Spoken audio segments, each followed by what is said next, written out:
Je voulais juste vous rappeler que les tops, ce n'est que notre avis à moi et à Trafalgar. Ce n'est pas officiel, on va dire ça comme ça. Ce n'est que notre avis et nos préférences par rapport au manga. La passion et les rêves sont comme le temps. Rien ne peut les arrêter. Et il en sera ainsi tant qu'il y aura des hommes prêts à donner un sens au mot liberté.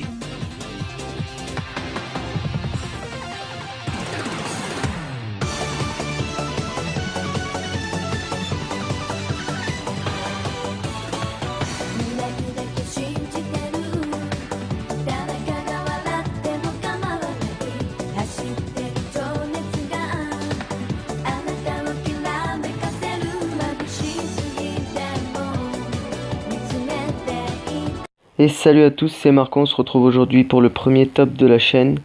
Donc on se retrouve pour un top 20 des personnages les plus classe dans One Piece. Donc pour commencer, je vais faire la différence entre classe et badass pour les prochains tops à suivre, parce qu'il y en aura d'autres. Donc un personnage qui est classe, c'est l'apparence du personnage, la beauté du personnage et l'effet héroïque qu'il a derrière lui. Et un personnage badass, c'est un personnage qui a du charisme. Quand on va le voir, on va tous s'arrêter. On va dire, oh, il est trop badass celui-là. Bon, c'est son charisme en fait, quelqu'un de badass, un personnage de badass. Donc voilà pour la différence. Je vous laisse avec le top. Et à la 20e place, on est avec Corazon. Corazon, c'est qui? Corazon, c'est l'un de mes personnages favoris. C'est pas mon personnage préféré, mais c'est l'un de mes favoris. Corazon, il a failli me faire chialer, Corazon. Corazon, il est magique. C'est un personnage, vous vous rendez compte les sacrifices qu'il a dû faire pour sauver l'eau du blanc de Saturne, de la maladie du blanc de Saturne, du satyrisme. Il s'est fait tuer pour ça par son frère Doflamingo. C'est un personnage qui a vraiment des actes, qui a fait peu d'actes, mais des actes vraiment splendides. Il s'est engagé dans la marine en tant qu'espion dans la Don Quichotte, dans la Doflamingo Family, pour empêcher son frère de faire des atrocités dans le monde de One Piece. C'est vraiment un personnage magique, Corazon.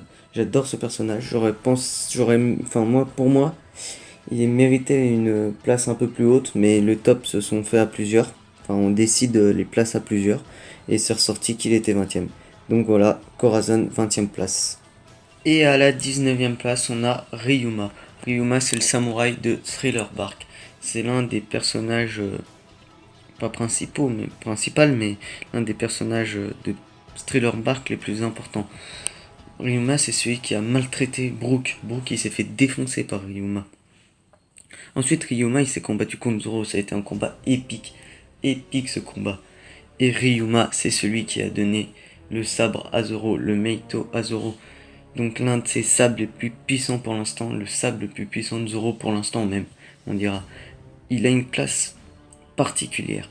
Il est vraiment très bien dessiné, surtout en zombie. Il est vraiment très bien dessiné et très bien habillé. C'est un personnage vraiment très classe. Et Ryuma est inspiré de l'un des héros principaux des anciens mangas de Eiichiro Oda. Donc je vous mettrai la photo dans One Piece et dans l'ancien manga et vous verrez que c'est exactement les mêmes à peu près, à quelques détails. C'est le héros principal qui est mort. Donc voilà pour Ryuma à la 19e place. Et à la 18e place, on a Koby. Koby qui est sous l'aile de Garp, le grand frère de Monkey D. Luffy. Koby, c'est un personnage qui m'a vraiment étonné dans le manga. J'aurais jamais pensé qu'on allait le revoir sous cette forme. Non, parce que sérieux, Koby passe de ça. Comment vous voulez que quelqu'un passe de ça à ça? C'est pas possible. Regardez, c'était un gamin tout bobé. Il était complètement. T'avais l'impression qu'il était débile. Et là, il passe à un putain de beau gosse qui maîtrise les 6 pouvoirs. Et je pense qu'il aura un acquis assez fort quand même. Koby, il a vraiment une classe extraordinaire. Comment il est habillé, il est vraiment extraordinaire. Et Koby, il a un courage impressionnant. C'est celui qui a voulu arrêter Marineford. Bon, il a pas réussi parce qu'il s'est fait arrêter. Il s'est fait sauver par Shanks parce qu'il allait se faire tuer par Akainu. Mais il a vraiment un courage exceptionnel. C'est vraiment Koby. C'est l'un des personnages présents dans le manga qui fait tout le charme du manga, Koby. C'est vraiment un exemple de courage. Donc la 18e place pour Koby me convient très bien. Et à la 17e place, on a Usopp. Usopp, c'est un personnage, un Nakama de Luffy que je trouve particulier. parce que c'est un personnage qui est à la fois peureux, mais qui a un courage et une fierté extraordinaire. Et je pense qu'il peut être vraiment très très très fort. Je pense même qu'il est sous-exploité par Eiichiro Oda. C'est dommage, mais je pense qu'il pourrait être bien plus fort. J'attends impatiemment son acquis de l'observation. On l'a déjà vu à Dressrosa, mais sa forme où il le contrôlera, je l'attends. Vraiment, je suis impatient. Et on l'a mis à cette place-là pour son combat contre Luffy. Ça a été l'un des combats les plus épiques de Luffy. Et c'est vraiment magique. Il est en plus, après Ellipse, j'adore son style. Avec le chapeau et tout, j'adore son style. Mais c'est pour ce combat qu'on l'a mis là. Parce que c'est l'un des personnages qui a fait je pense que c'est l'un des combats les plus beaux de One Piece. Et à la 16e place, on a Smoker. Smoker, c'est l'un des premiers officiers de la marine qu'on voit. C'est même celui qui a mis Luffy en mauvaise posture à Lockton. Heureusement qu'il y avait Dragon pour sauver Luffy. Mais Smoker, il était déjà classe avant l'ellipse. Mais alors, après l'ellipse à Punk Hazard, quand j'ai vu les chapitres la première fois qu'il est apparu à Punk Hazard, je me suis dit, quoi? Ça c'est Smoker? Ça c'est Smoker? C'est pas possible. C'est pas possible. Il avait tellement changé en même temps. Mais en même temps, c'était toujours le même personnage, le même caractère. Il avait juste changé de coiffure, de style. Et c'est ça qui le rend vraiment classe. En plus, il a un fruit du démon. Je pense qu'il peut être vraiment très très très fort, ce fruit du démon.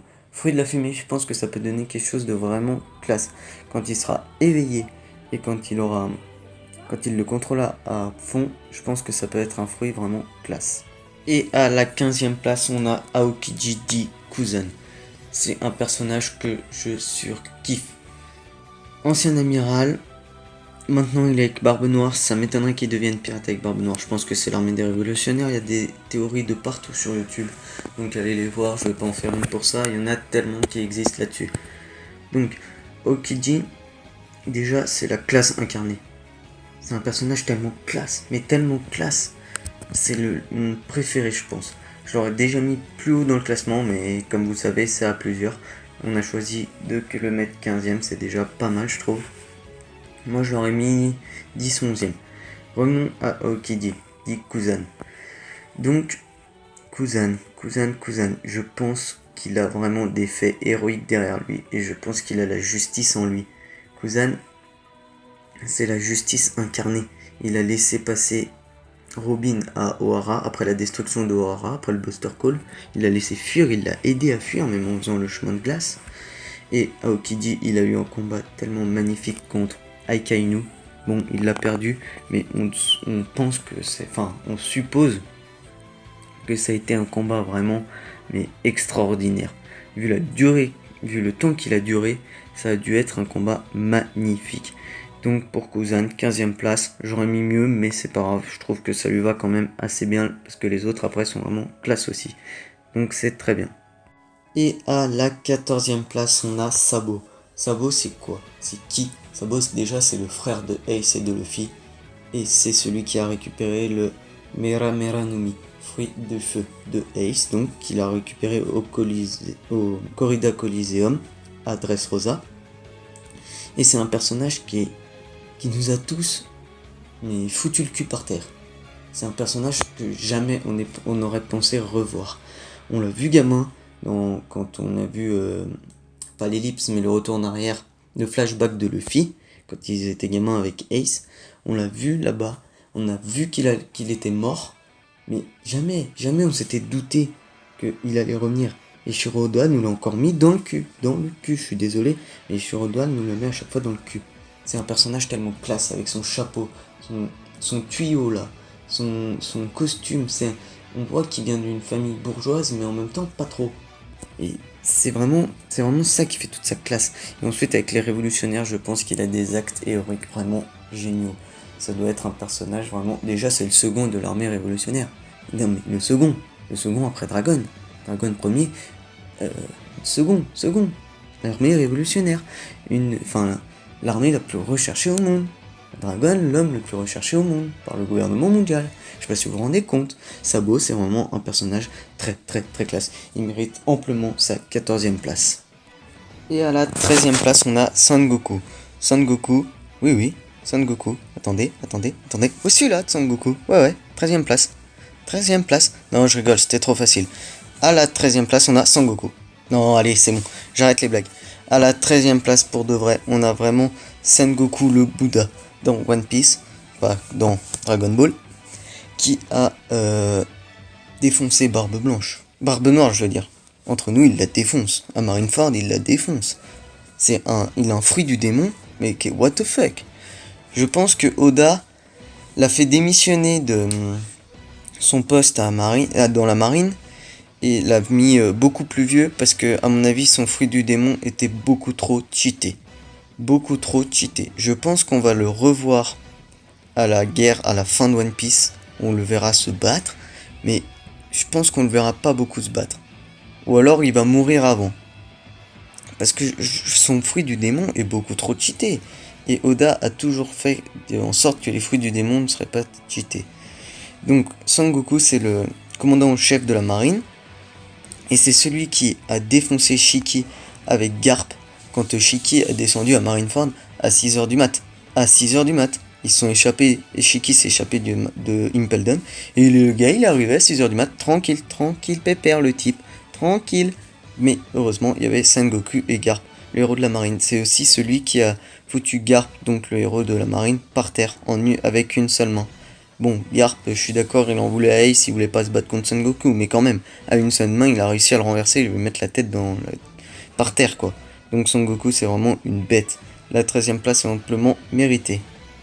Et à la 12e place, on a Ace. Ace repose en paix, mon frère. Ace, c'est l'un des personnages qu'on a vu le moins longtemps dans One Piece, mais c'est aussi l'un des personnages les plus importants. Déjà, c'est le frère de Luffy. Pas par le sang, mais grâce à la coupe de sake qu'ils ont partagé avec Sabo. Ils sont devenus tous les trois frères. Ensuite, il est parti pour monter son équipage de pirates.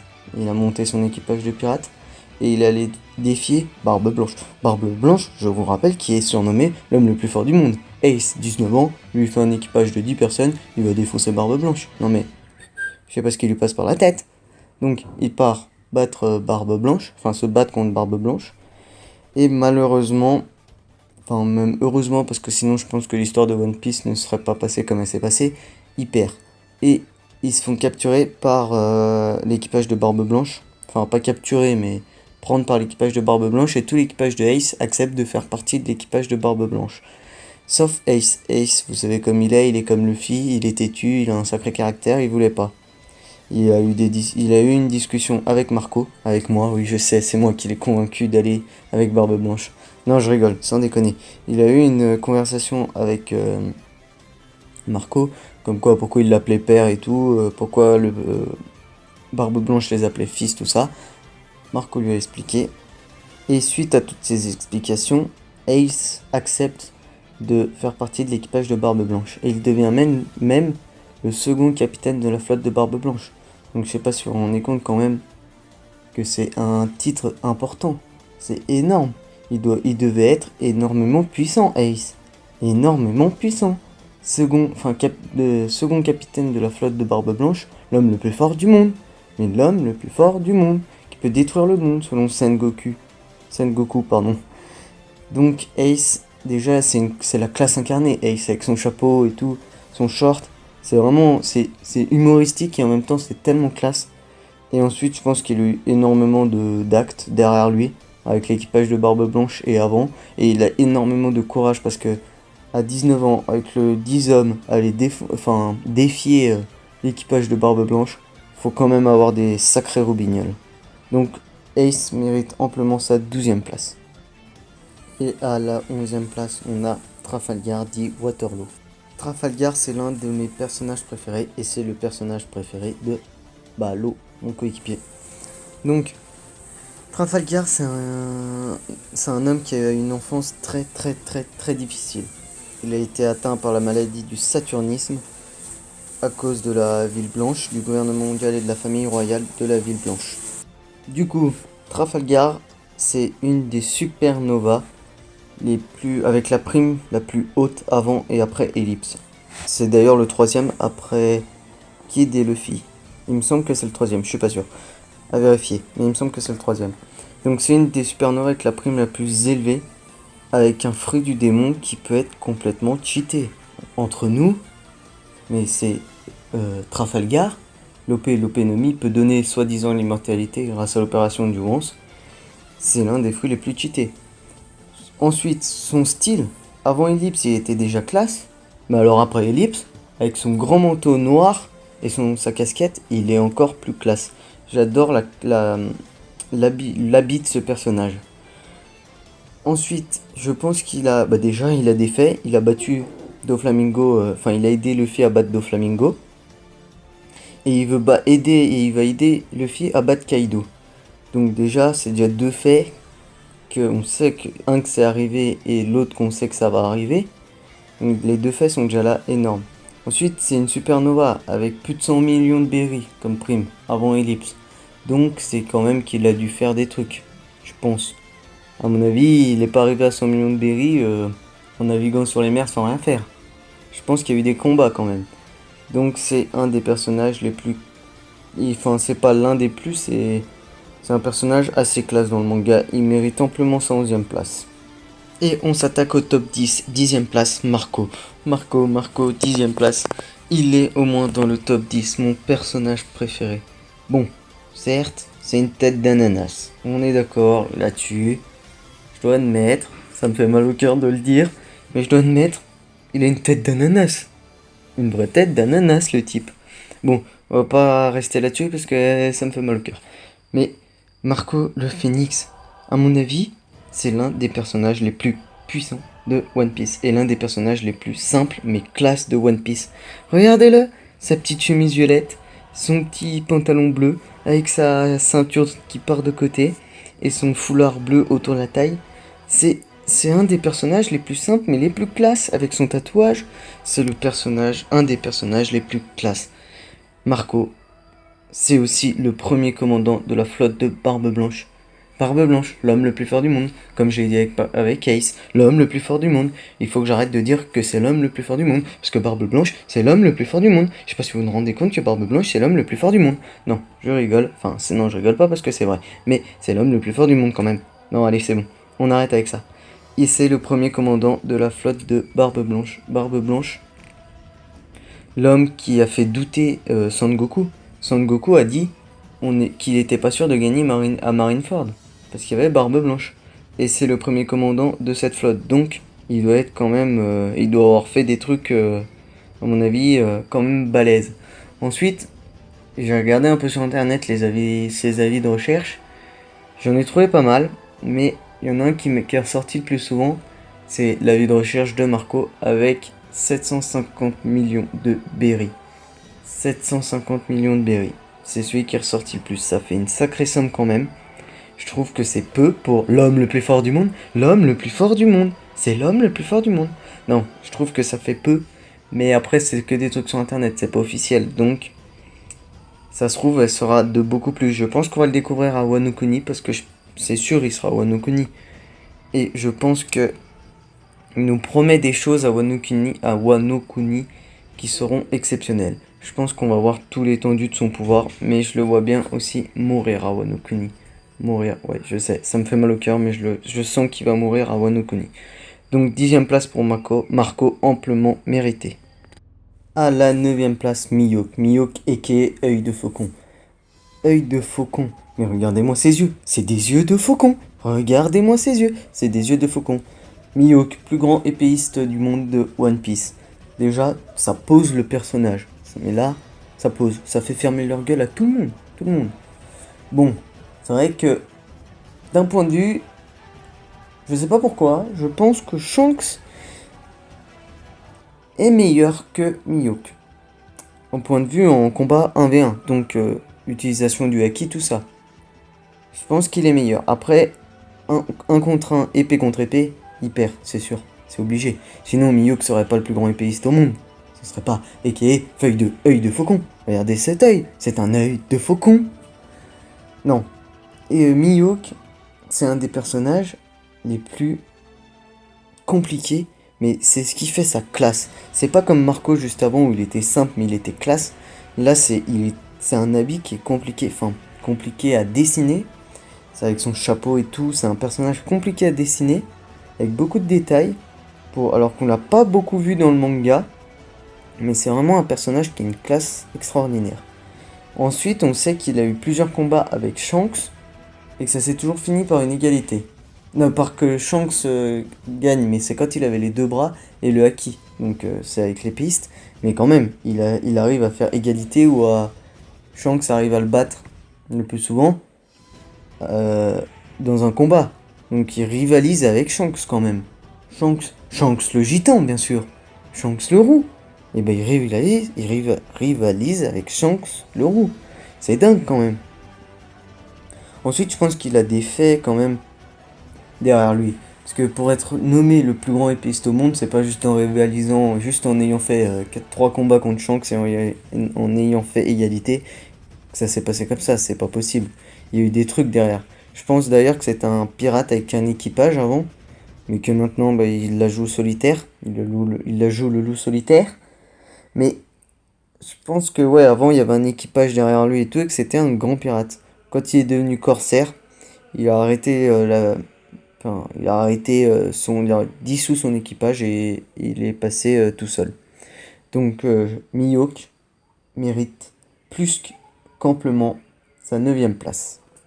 Et à la 8ème place, on a Jinbei. Jinbei, et qui est la grosse baleine des mers. Non, je rigole. Jinbei, et qui est le paladin des mers. Jinbei, c'est un des personnages qu'on a le moins vu, mais qui est le plus important quasiment. C'est impressionnant. On l'a pas vu et on sait déjà. On l'a vu une fois à Impel Down à Marineford. Et on sait qu'il va faire partie de l'équipage. Là, on le revoit à Totland. On sait qu'il va faire partie de l'équipage. C'est un personnage qui va devenir ultra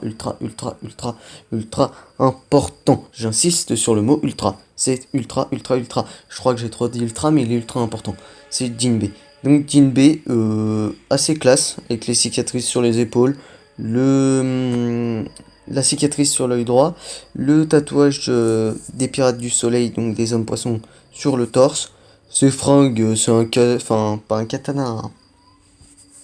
La robe des judokas, je sais plus comment ça s'appelle. Je sais plus du tout comment ça s'appelle, bon c'est pas grave. C'est assez simple, avec une petite veste, on va dire, noire. Les sourcils assez jolis aussi en boucle. Et surtout les cheveux qui partent, on ne sait pas si c'est des cheveux, de la barbe. Fait comme les perruques avant au Moyen-Âge, perruques blanches, sur les côtés. C'est un personnage qui est assez classe. Ensuite, avec les Pirates du Soleil, on pense qu'il a eu des faits quand même. Il a réussi à s'échapper d'Impel Down avec Luffy. Il allait foutre le bordel à Marineford avec Luffy. Il a protégé Luffy. C'est lui qui a redonné le moral à Luffy après la mort de Ace. Donc, c'est un personnage qui sert dans le manga et qui est vraiment très classe. Et à la 7ème place, on a Magellan. Magellan, aka j'ai une chasse aiguë toutes les 5 minutes. Non, je déconne. Franchement, Magellan, c'est un personnage qui est assez classe. C'est le chef de Impel Down au moment de l'arc d'Impel Down. Suite à la fuite de Luffy et de tous les autres, je vais pas tous les énumérer, il est passé sous-chef. Et le Book, je sais jamais son prénom, c'était le sous-chef avant. Et bah lui, il est passé chef. Je l'appelle le Book parce que je trouve qu'il a une tête de bouc. Donc, Magellan, il me fait penser à des militaires, enfin l'uniforme de Magellan fait penser à des militaires nazis, avec les bracelets sur les bras, la casquette, le grand costume, la grande veste là, je trouve vraiment qu'il fait penser à des militaires nazis. Donc Magellan, il est quand même assez classe, faut admettre, il est déjà tout en noir, d'accord, mais il est quand même classe, très classe. Ensuite, il a été chef d'Impel Down. Donc imaginez un peu le gars, quoi. Imaginez le gars, chef d'Impel Down, la prison la meilleure prison du monde, là où personne n'a réussi à s'échapper, sauf Shiki et jusqu'à présent Luffy et tous les autres. Mais avant que Luffy s'échappe et tous les autres, personne s'était échappé sauf Shiki. Shiki, rappelons-le quand même, c'est celui qui a débarqué à 6h du matin à Marineford. Donc c'est quand même quelqu'un d'important. Donc c'est normal qu'il se soit échappé, je pense. Ensuite, donc il était chef pas de Marineford, de Impel Down. Et ensuite il a un fruit du démon qui le rend encore plus classe quand même. Fruit du poison. Et moi je me demande un truc. Qu'est-ce que ça serait un combat Magellan-César? Imaginez, fruit du poison et fruit des gaz. Je pense que ça peut donner quelque chose de pas mal. Je pense quand même que Magellan gagnerait, mais ça peut donner quelque chose de pas mal. Donc Magellan mérite vraiment sa 7ème place. Et à la 6ème place, on a Monkey D. Garp. Monkey D. Garp, et qui est le héros de la marine. Rien que son surnom, tu sens que rien qu'à son surnom, il est classe. Le bonhomme est classe juste avec son surnom. Le héros de la marine. Garp, déjà, c'est celui qui a empêché Shiki de foutre le bordel à Marineford. Bon, il l'a fait à l'aide de Sangoku, mais il l'a empêché quand même. C'est un type, pour l'instant, il a pas de fruit du démon pour l'instant. Mais il est balèze, on sait rien qu'en le voyant, rien qu'en apprenant des choses sur lui, on a su que c'est un gars que tu respectes. Tu le vois, tu le respectes. Tu lui dis pas que t'es une merde, que c'est une merde. Tu le respectes le type. Ensuite, c'est un des rares personnages qui arrive à cogner Luffy, à faire mal à Luffy avec Nami, alors que Luffy est élastique. C'est vraiment un personnage que moi j'adore. Il est drôle, il est vraiment... Enfin, Luffy est comme son grand-père en fait. Et c'est ce qui fait, je trouve, ça fait bien le lien et tout. Et c'est vraiment quelqu'un de classe, c'est un personnage classe. Donc, uniforme de la marine, normal, du vice-amiral. Ensuite aussi, on sait qu'il a été promu plusieurs fois au rang de... Sangoku lui a proposé plusieurs fois le rang d'amiral et il ne l'a jamais voulu. C'est lui qui refuse les rangs. Je sais pas si tu te rends compte, ça veut dire qu'il est pas là pour la gloire. Ils en font d'être un amiral ou soldat. Lui, ce qu'il veut, c'est la justice. Et ça, c'est classe. Ça, c'est classe. Ça, c'est digne d'un personnage qui est classe. C'est Monkey D. Garp, et qui est le héros de la marine. C'est vraiment un personnage magique. Magique. C'est Garp. Garp, c'est le personnage... pour moi, c'est le personnage le plus drôle du manga. C'est un personnage qui représente quasiment tous les défauts de l'homme, en fait. Enfin, tous les trucs que nous... on se sent gêné quand quelqu'un il fait devant nous, lui ça le gêne pas, lui il y fait. Puis les vice-amiral, ils se foutent de la gueule de Sangoku, alors que Sangoku est amiral en chef de la marine. Mais non, lui il s'en fout, moi je suis vice-amiral, il s'en fout. C'est Monkey D. Garp. Monkey D. Garp mérite amplement cette page, j'aurais mis un peu plus haut, mais c'est pas grave. Il est très bien à la 6ème place pour Monkey D. Garp, parfait. Et à la 5ème place, on a Dragon, Monkey D. Dragon, et pas Dragon. Ceux qui disent Dragon, arrêtez de dire Dragon, parce que c'est Dragon, nom de bleu, c'est Dragon, je vous dis. Donc, Monkey D. Dragon. Dragon, c'est le personnage, je pense, le plus mystérieux de One Piece. Ce qu'on sait de lui, c'est que c'est le chef de l'armée des révolutionnaires et le père de Luffy. Et c'est tout. C'est tout. On ne sait rien d'autre. Rien d'autre du tout. Donc, déjà, c'est la classe la plus... Enfin, c'est une classe toute simple. C'est simple. C'est un kawaii vert. Non, mais imaginez un peu. C'est un kawaii vert. Bon, après, c'est vrai que son visage est classe. Son style est classe. Mais son kawaii vert... Mais il a que ça. Mais c'est ce qui fait de lui un personnage classe. Ça lui va très très bien. Donc il y a des millions de théories sur son fruit du démon, sur son acquis, sur les éléments. Croyez ce que vous voulez. Je vais vous donner mon point de vue. Je sais pas. Je sais pas si c'est le acquis ou je sais pas si c'est un fruit du démon. Je sais que c'est un des deux, mais j'arrive pas à me décider. Les deux sont tellement probables que je sais pas, j'arrive pas à me décider. Et ensuite, il doit avoir des faits extraordinaires pour s'être placé au numéro 1 au chef de l'armée révolutionnaire. En tant que chef de l'armée révolutionnaire, il doit être déjà trop balèze et ensuite il doit avoir fait des trucs héroïques, quelque chose d'impressionnant. Ça doit être un personnage super impressionnant. J'espère qu'on aura plus d'informations sur lui dans l'arc de la rêverie.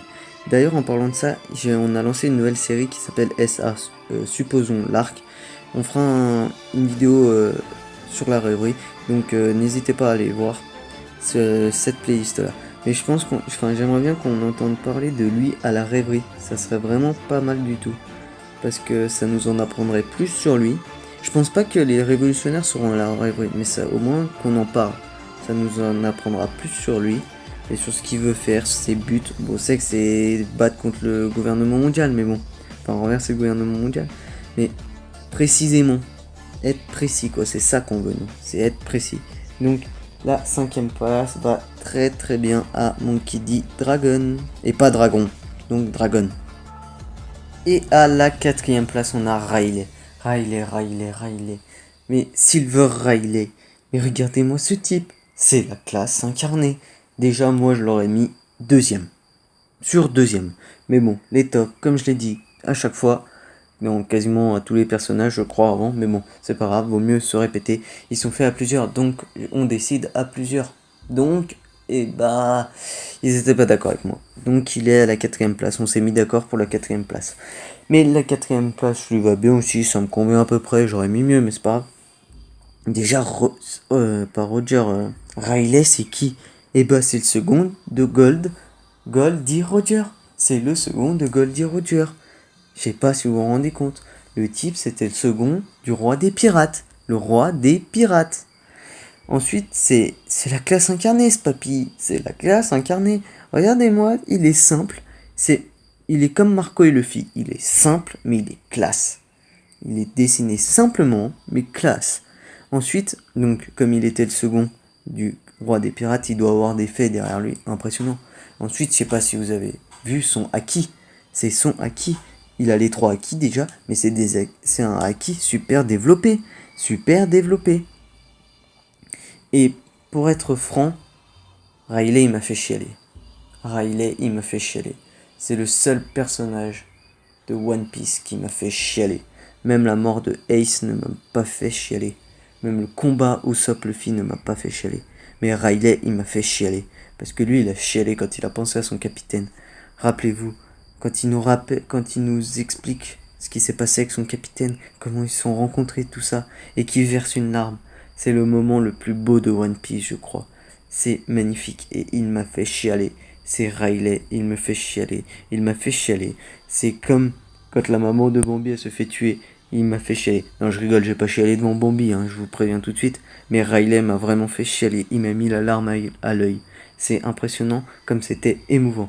Pour moi, c'est le personnage, pas le personnage le plus classe, mais le deuxième personnage le plus classe de One Piece.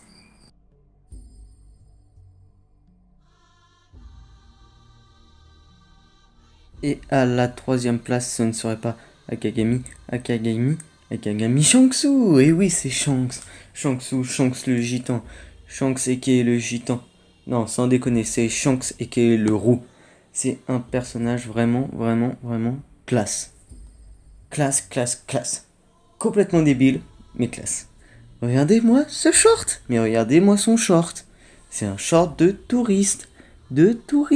Moi, je vais à la plage avec un short comme ça. À la limite, à la piscine. Mais je vais à la plage avec un short comme ça. Bon, ensuite, il faut admettre que sa cape, sa cicatrice et tout font qu'il est classe. Qu'il est même très classe. Sa manière de se tenir et tout, c'est très classe. Ensuite, il a un haki. Mais magnifique. Magnifique son haki. C'est impressionnant. C'est le haki des rois, le plus perfectionné de One Piece pour l'instant. Le plus perfectionné. Je vous répète, le plus perfectionné. Donc, il a aussi, je pense, un fruit du démon. Vous allez me dire quoi? Shanks un fruit du démon? Mais c'est pas possible. Et si, je pense qu'il a le fruit de la téléportation. Si vous voulez plus en savoir, allez voir la vidéo de Ryo Sensei. Elle est vraiment très bien.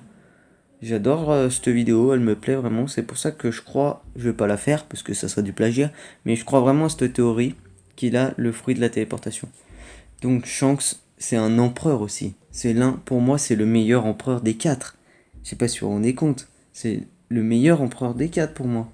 C'est le meilleur empereur des 4. Ne l'oublions pas. Et Barbe Blanche est l'homme le plus fort du monde. Rappelons-le ça. L'homme le plus fort du monde. Non, faut que j'arrête avec ça, c'est vraiment n'importe quoi. Donc Shanks, pour moi, c'est le meilleur empereur du monde de One Piece. Et donc, je pense que c'est le personnage le plus classe. Moi, dans mon top, je l'avais mis premier. Après, les autres m'ont dit que non, ils pensaient pas qu'il était premier. Mais moi, je l'avais mis premier parce que pour moi, c'est le personnage le plus classe de One Piece. Et à la 2e place, on a Joy Boy.